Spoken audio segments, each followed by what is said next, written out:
Hey everybody, it's Donna Woods with Photonic Health, and in this edition of Health Made Simple, I am super excited to have a longtime friend and special guest, Jessie Peters.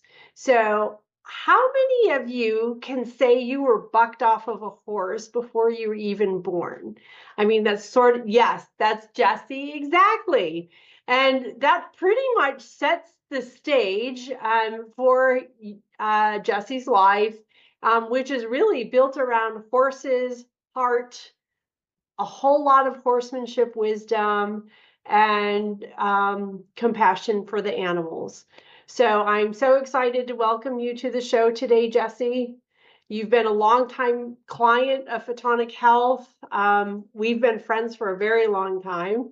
You're a dedicated horseman. You're a passionate educator who brings a lot of heart and humor into, I think, just about everything that you do. Not only is Jesse a master level natural horsemanship instructor with deep roots in natural horsemanship, but he's also a seasoned horse development specialist. He has a lot of experience teaching high school students, and you're, among other things, a champion competitor in the world of cowboy mounted shooting and extreme Mustang makeovers. So I love it because you bring a unique blend of grounded experience, deep connection with horses, and a passion for holistic horse care, which I love, to the table. And so today, I just want to chat with you so we can have our audience learn maybe a little bit more how to deepen their relationship with their horse, maybe explore some new tools for wellness. Or maybe it's just simply hear some of your amazing stories. You know, you've walked the talk, you've been there, done that. You've probably experienced way more than even the most seasoned horseman has. So, Jesse, I'm glad to have you. Oh, it's good to be here, Donna. Thanks for having me in, and hopefully lots of people get to hear our little chat. It's always fun talking with friends, and sometimes the really good stuff comes out when two friends get together and start sharing stories. So I hope we can crack open some good ones as we get chatting. Yes. So I didn't know when I was writing up your bio, I went and did some research on you, more research on you, and I didn't know that you had really been into horses since you were basically born. So that is really super cool. That's really a blessing.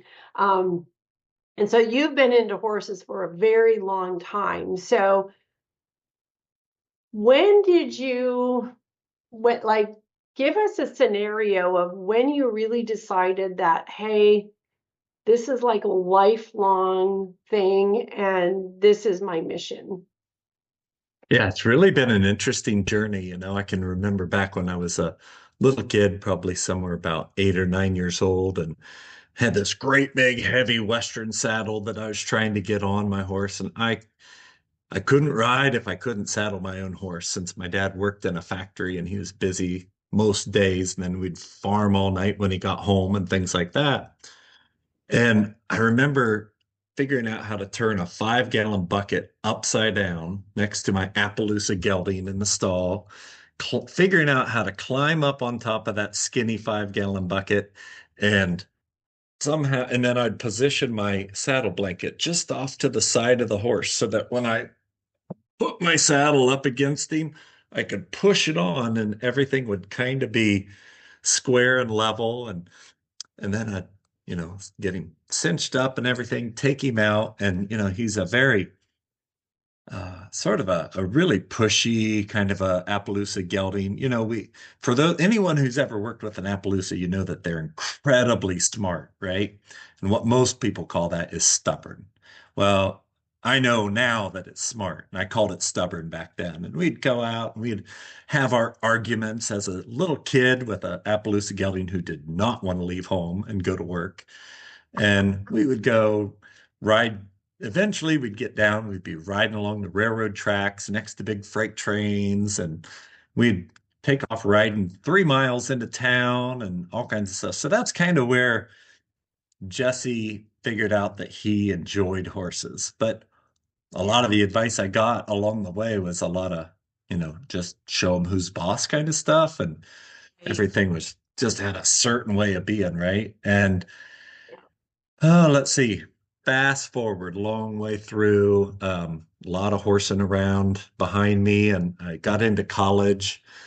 Did a little bit of horsemanship, maybe starting a few colts for people here and there, but to kind of focusing on whatever my budding career was going to be. And once I started as an ag teacher, because I knew that that was my calling, I would remember walking across the bridge over the Olentangy River, and it was like something hit me right in the forehead that said, "You're going to be a teacher." And I was like, "That's it. I don't want to be a feed salesman. I don't want to be a animal drug pusher, because that's what all the other animal science degree majors were doing. I was like, I want to be a teacher so I could Right. hear my calling. And that's so then I taught in high school ag program for 5 years, then went to teach in a high school horsemanship program. And that was when I really started falling in love with sharing a message about horses and combining that with my love of horses.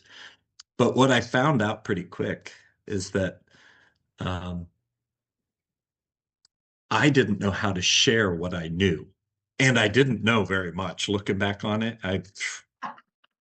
it was very small amount of things worth sharing to anyone in an intelligent manner, that's for sure. But I was also had that really stubborn, this is the way everything should be kind of personality as a young man that you just put more muscle to it, and that's how you make everything happen. And that doesn't work well when you're trying to teach high school students about horses. And I kind Yeah. of No. lightly ingest, I say that, about 5 ambulance runs by high school students later, I realized that the Jesse Peters horsemanship program really sucked. Yeah. And that's when I finally got humble enough and I checked my ego a little bit, and I started to look into myself and realize that I didn't know the answers. I didn't have the answers, and I didn't know how to help people with horses. And that's when I started. I finally, it's like looking on GPS these days going, okay, I trust you, GPS, that you're going to get me there in a good way. Well, I finally started Right. looking for a horsemanship program that would head me in that direction. Right. Right. Yay. Ironically, my first horse was a very stubborn Appaloosa as well. We learned so much from that horse analogy, right? Well, I mean, and we got, she was my first horse and I got her as an adult. And so she's the one that, like, literally, like, my life would be completely different if it were not for her. And she's still here today. She's turning 30 in August. Um, but yeah, they're stubborn and they will teach you a lot for sure. For Yeah, sure. they know what they want. Why would they want to believe our press, right? Right. Correct. I love that. I love the fact that, um, you know, I love the fact, I mean, I think out of any age of kids to teach, that high schoolers are probably the most challenging because you've got a lot of factors going on. And then trying to teach high school kids horsemanship, like that's sort of like if you want to pick one of the most difficult things to do, let's do that. Um, Let's do that because gosh, that sounds like fun. But I think it's just one of those things that I think you and I have similar personalities that we've never looked at a challenge and turned away from it. We go, okay, what are we going to learn? And what are we going to learn? There's something here for us to learn. Um, and so that being said, like as a horse trainer and a horseman, like what has been like one of your biggest aha moments? Ah, gosh. It was probably, you know, there were several moments that were really huge. One was back when I was a high school teacher in the high school horsemanship program down at Cincinnati. And I had already discovered Pat and Linda Pirelli and everything they had going on. And I just started drinking the Kool-Aid, and it was pretty cool. And I started to talk these amazing people into coming to visit the school that I worked at. People like Sharon Lindy out of Texas, Carol Coppinger came several times to help us out. Nita Joe Rush, even Chris Fulweiler, bless her heart, has come to the school and helped us out. And so many people when I would catch the instructors when they were swinging through town for either clinics or tour stops, and they would come in and spend time with us at the school. And I remember one of the first times that Carol and Sharon Lindy showed up, and they said, "All right, we just got here. Do you mind if we take a little trail ride?" I said, "Yeah, let's go." So, I put my saddle on, I put my bridle on, I put my boots and my big spurs on, and here we go. And I'm going to go out riding with these heroes that I've already started looking up to. And about the time I put all this effort into getting ready to go ride, they put their halter on, tie their halter off, jump up on bareback, and here we go off on a ride. And I'm like,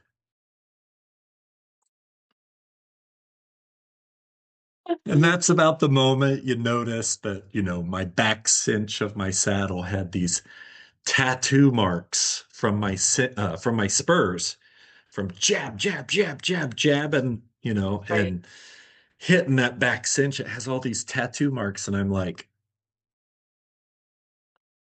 hmm, Huh.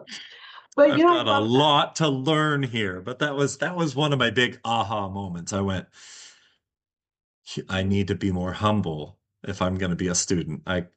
My ideas are not the best ideas, and I've got to be open to learning. And Right. that was huge. Yeah. Yeah. I I love that story, and I love it because, you in the place of authority, you're the instructor, right? For these high school kids, for you to be able to set your ego aside and go, "Hey, I'm bringing in these people to help us with this program." It's not a direct message to your students, but it certainly is a message of, hey, it's okay. I don't have to have all the answers, but what I am doing is I'm finding somebody who can do it better, faster, quicker, easier, simpler, and in more harmony than with what we're currently doing. And I think that's the biggest thing is being able to go, no, I don't. I'm human. I don't know. I don't know all the answers. I will never know all the answers, but I do know how to get to resources of people that can help us and help to get to some better answers. So that's really Absolutely. Absolutely. I mean, just having you on the line even reminds me of my beginnings with my red light journey. If you don't mind us talking a little bit about red light journeys. was actually next on my list. It was as I became a Pirelli faculty team member, and we've got students coming in from all over the country, 80 to 120 people at a time. And it was an amazing time at the Pirelli ranches. And one of our jobs on the faculty team was to red light all of the good health points that the lease horses had, and we would have to go out and do that at least twice a week. And so that was my introduction. Here I am, very, you know, Mr. Farmer, just kind of everything has its place in the world, and this red light is bullshit. And that was really my opinion when I started because I had nothing to relate it to. It's just a brand new thing. And I was like, I cannot believe I'm wasting my time on this. Right. Now, that was my inside voice, right? I kept it to Yep. myself for the most part and did as I was expected and told. And I learned all of the good health points and I went through and we did exactly what was expected of us. But Yeah. at that point, I wasn't ready to see change. Yeah. So the horses didn't share their benefits with me at all because they were like, it's okay, Jesse. You're not there yet. Thanks for trying, but we appreciate you, right? Yep. So we did that for, gosh, 2 years. And I finally started to feel a few benefits from it, but I wasn't sure that I was fully on board or really understood it yet because, we didn't have any major colic cases coming to the ranch or anything like that. The horses, for the most part, they were all pretty happy because people were tuning into their horses and doing a good job. Anyway, Right. Yep. um, Yep.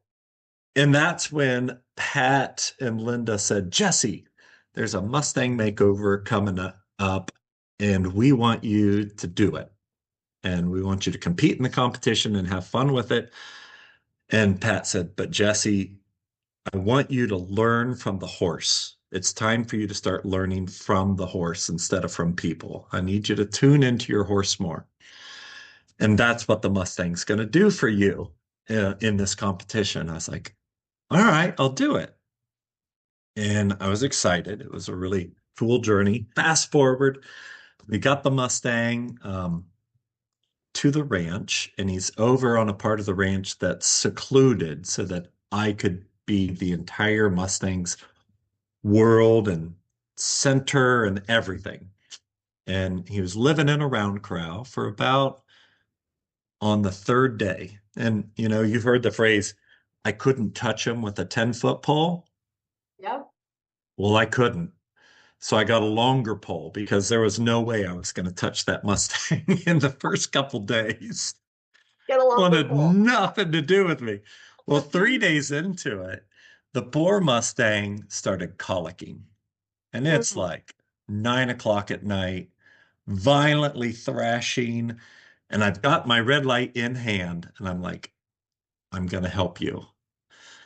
And the Mustang, every time I thought about getting close to the Mustang would get up and run away from me at full speed. And I'm like, how do I do this? I don't know how to help this horse, right? But I think this red light's going to help. Anyway, I called Linda up and I said, Linda, I need your help.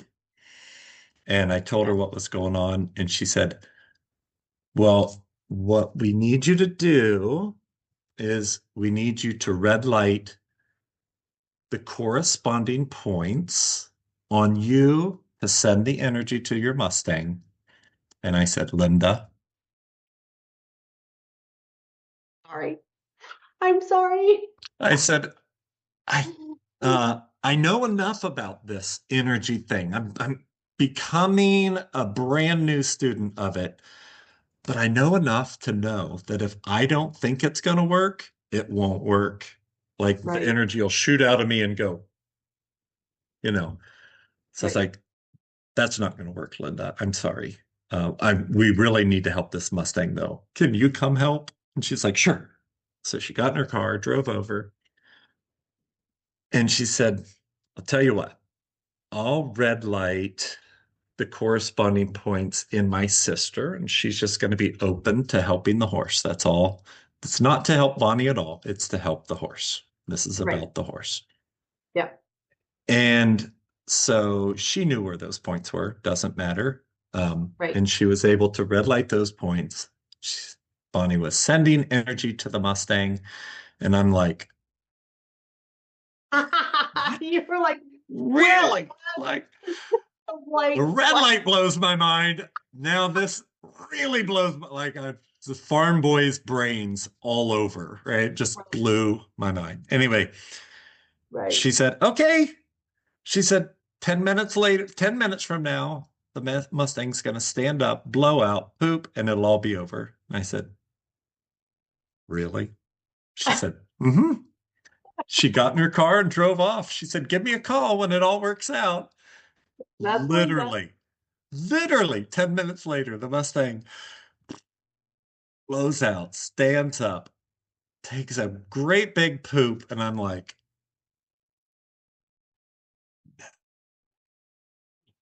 no way! I cannot believe this. Anyway, it was incredible.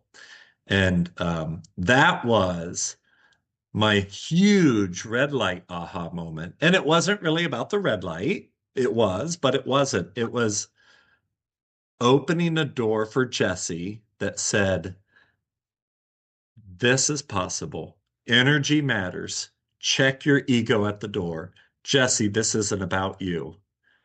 Yeah. And I was, oh. There were so many things that little screen door kind of started to open and things started to come that I had been holding back from myself Yeah. for a long time, a very, very, very long time. Well, needless to say, I'm like full on, like anything red light, bring it on. It's huge. It's been such a huge part of our family's journey. It's been amazing. I think I've helped probably about 30 to 40 horses over the years get pulled out of colic situations. And Right. probably there's maybe been about 10 or so that we've helped relieve their pain, but they never made it without colic surgery. So there's that too, right? Of course, you can't help the ones that have to be surgery bound. Right. But it's been incredible how many horses that that healing mode has just been incredible. Not to say all the other things. There was my performance horses, Yeah. and anyway, I don't want to just keep going on and on and Nope. on and on and Nope. on, Yeah, but anyway, I I can. love it. I love it. It's and I just started laughing because it's the same time that we started our business. We started in our red light journey in 2000, and so it's back in the gosh, even up until 5 years ago, up until COVID, actually, like people would look at us sideways when we were like red light. And then if you talked about energy work and then that was like next level, stuff that people were like, what? And so the really cool part of it now is, and back then we didn't have, there was science to back up how red light actually works because it is a form of energy work. It really is it because light is energy. So all we're doing is we're putting energy work into a device. That's what we're doing, and we're giving people step-by-step instructions on how to get the results they are looking for most of the time, right? But there's also this heart math component, right? I don't know if you've heard of heart math. Heart math, they're the ones they've done the scientific studies on how big your energy field is, how big your heart energy field is, how big horses' energy fields are. So when you look at that science that's coming from that, then using a surrogate on an animal, whether it doesn't matter what it Yeah, is. it could be their It own doesn't matter. horse buddy. Yes. Right, right. We've actually used our books, the books that we've written and worked on a horse. We were in Florida and we were working on a horse in New York City. And Hmm. and it worked beautifully. So it's just energy and it's just being open, like you said, it's just being open to that. And that's not something that we grow up learning. It's at least I didn't grow up learning it. I don't think that I'm going to say era, we weren't really born in the era of, energy work and things like that. So, it all scientifically is there and it's proven. It's just a matter of if you're opening to it because it opens up such a, uh, gosh, it's a deeper sense of responsibility in a way, you know. Absolutely. Absolutely. There's so much to that work. And Yeah, I had a lesson earlier today with a student who's trying so hard with her horse. I mean, she's putting her heart first, right? And she's really trying to get it. And every little question that she has, she's looking for a very ABC answer. And I'm like, well, it depends.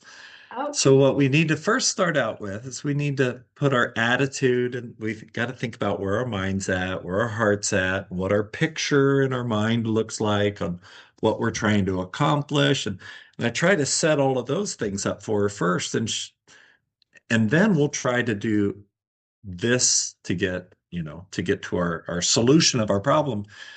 right. And the answer I kept getting from her was, yeah, but, and I'm like, you're not ready, are you? Not really. Yeah, gosh, those And are, yeah. yeah, and it was amazing. I had to reach deep into my bag of good teacher strategies that Linda Pirelli has set us up with.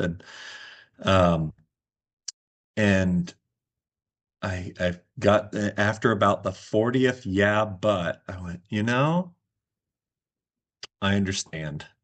I don't think I'm the right teacher for you. And she went, what? What? I was like, no, I said, I really just, I don't feel like I'm the right teacher for you because every time I find a suggestion that I know is going to help you grow and develop and move forward, you have a yeah, but answer and you're so stuck in the past that you're having trouble moving into your future and future possibilities that then prohibits you from being able to be present in the moment for your horse. So I said, I just feel like you need somebody who can give you the black and white answers that you think you want. But I said, I promise it's not the answers that you need Right. and that your horse truly wants you to have. And and then I just let her process on that for a while. And she went, will you please reconsider? I would love to continue having you for a teacher. And I promise to try to understand what you're sharing with me better. And I said, all right. I said, let's give it a try. I said, and every time your brain starts to say, yeah, but I want you to instead just sit in silence and think about how being present for your horse in the moment is going to be more important than all of the yeah buts that held you back in the past. And she's like, so anyway, that's where we started today. And she ended up, her horse, as I'm saying all this, her horse is just blowing out, licking and chewing and shaking his head. And I'm like, oh my gosh, she has no idea. No, I know, but isn't that so rewarding and so fulfilling that you're having such, because as you and I both know, it's not just about the horses. I mean, the whether, like, and that's the great thing about Linda is that, she's really a self-development program sort of wrapped up in a really pretty horse wrapper. Really. I mean, Absolutely. really. Absolutely. And gosh, it's a wonderful extra bonus that our relationship improves with our horses and the way that we view our horses and the way that they view us. But it's really about what's going on in here.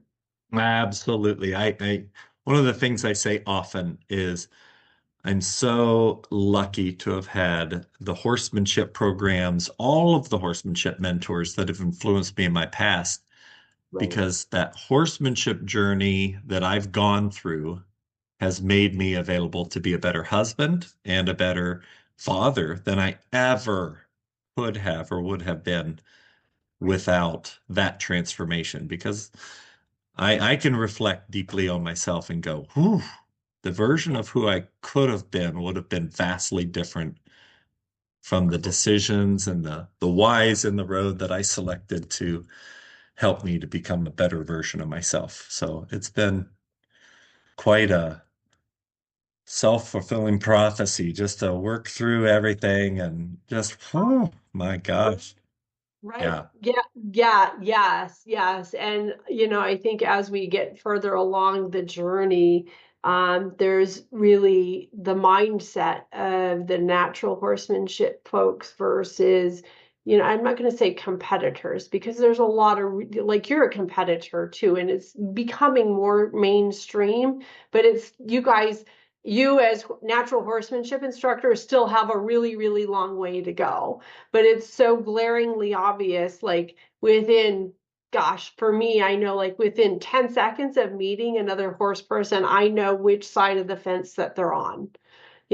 Is do they have their best interest? And when I say best interest of their horse, I'm not talking about physical, because I know that a lot of the competitive horse world physically takes a really good care of their horses. I'm talking about the mental, the emotional, the connection component. And that's what makes um, this world so um, yummy. Yeah. Well, there was I mean, there's that's all. there was one time that we got to experience together that was a really cool moment for me in my journey. Also, it was back in 2017. We're at the Midwest Horse Fair preparing for the great big Star Search competition that I was a part of. And I had put so much into the year of preparing, and actually even 5 years before I knew the competition existed. Um, so much preparation into taking my blown up reining horse and putting everything back together in a way that would be worthy of sharing with people to be able to show that heart journey that we've been on. Anyway, we were there for the Star Search, and my super horse W had been doing such a fabulous job. We had everything planned. I had my mental picture drawn. I knew exactly how everything was going to execute. I wasn't making any room for anything to go any less than just flowing the way that I had it pictured, even though I had never practiced in front of four spotlights, 10,000 people, fireworks, and all the other things, a dark house with those four spotlights. Yes. That's that's some impossible stuff to prepare for, right? But I knew it was going to work out. I believed that he could trust him. Anyway, I had everything prepared, but there was these little pieces in all the performance that I was starting to feel in my horse. And of course, I ran into you and Brian at the show. I said, Donna, my brain is really full right now, and I can't tune my brain down enough to feel what my horse needs. Would you be able to come over and give me about 30 minutes of your time or whatever it takes to see if there's anything W needs before we get into our competition tonight? And you Yeah. came over, Yeah. and he had some of the biggest releases that he could possibly have. I mean, he was like, thank you so much for being present in this moment with me, Donna, because Jesse's not available. Thank you for showing up. Anyway, it was huge for him. And I remember getting on him later that night, and I was like, oh, you do feel better. That was huge. That was Oh, really huge. So there was a yeah. lot of releases for him that needed to happen through his loin and back through his hindquarters and freeing up the stifle for him to feel a little bit better as he moved. And it made a huge Yeah. difference. Oh, yay. Yay, you gave me goosebumps. I always love those. They're stories, but they're reality, right? And so, Yeah, yeah, yeah, you know, yeah. It's like, for people that don't know me, if you walk up and you're a complete stranger and you go, "Hey, can you come help my dog?" I'm the person that's going to say yes, absolutely. So, and especially for people that we know and our friends especially were, in big competition, and W was such an amazing horse. Like he was like truly one of the coolest horses I've ever worked on. So I was so honored to be able to work on him. And I'm so happy to hear that he did so great for you and that you know yeah, yeah, yeah, yeah, yeah. It was, and I even at that moment, I knew enough. I knew what he needed, and I knew how to find out what he needed. But I Yeah. also knew that I wasn't able to be present to help him. And so Yeah. that was a huge realization in itself, was just Yeah. knowing what I could do, what I couldn't do, and that I wasn't able to be present for him in that day, and that other people would be able to do that. Anyway, it was kind of a full circle moment to kind of go, okay, I have a limitation and I know somebody else that can help me, you know? So that was cool. Well, and I love that because it's one of those things like we get a lot of people that ask about red light therapy and we actually have a lot of energy workers that use our products and people are like, "Well, why would a Reiki practitioner or why would an energy worker be using your guys' products?" Because we're human. Like we're human and we all have our own individual limits. We have life. We've got husbands, kids, jobs, spouses, all of this going on. And this is where the red light really comes in so great because if me as an energy worker, I don't have the ability in that moment to be able to navigate what needs to get done, then I can rely on the red light for that. And if I can't do that, then I have to call Brian. Because Right, right. we have those moments too, and especially when I feel like sometimes, we get so connected and it's when it's your own animal, and especially like a heart animal, like you sort of go, for me, like it's pretty emotional for me. Like these are my kids and I've got all of this going on over here and now something's going wrong here and I just need somebody that can facilitate that. So Yeah. I Yeah. We love that. had my nephew recently, not being familiar with the red lights, not being familiar with different healing modalities or anything. He had his mare have this really, really unfortunate incident. And I'll just give you can I hold a brief picture up? It's not pretty. Absolutely. Absolutely. So it's, let's see. I think, there we go. I think you can Yeah. see that. Yep. There we go. There Anyway, we go. so then the vet did work on it that afternoon and got it all stitched up. And then that was, oh gosh, can you see it? There we go. There we 30 go. days later, Yeah. absolutely Yeah. beautiful healing. And alls I did was handed him our magic pad. And I said, I just want you to, I showed him how to clear the meridians and I said, I want you to just rub on her and just say, I'm here to help you today. And I'm here to help you heal. And I Yeah. believe that this is going to go really well. And then you're going to use the red light and he used it, I think, about 20 minutes twice a day. And Nice. she healed like, oh my gosh, it's beautiful. It's beautiful. And so Yay. he was completely sold on it. He's a young man who's already got a huge impact on his journey into opening his eyes to Yeah. all kinds of possibilities. Thanks to his Uncle Jesse. I And love that. Donna I love and that. Brian. And Linda and all of Yes. our mentors before. Right, right, That's what you don't get just us. You get the whole mentorship that came with right. it, the people that we've learned from. Yeah, we think about how things like this grow and progress, and I was just recently reflecting on, my grandpa.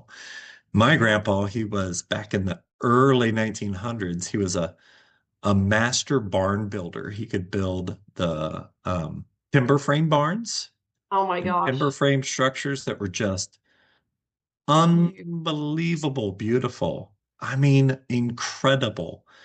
Yeah. And then for all of that knowledge and everything he knew, just 2 generations later, which would be me, I have no knowledge whatsoever of timber framing, right?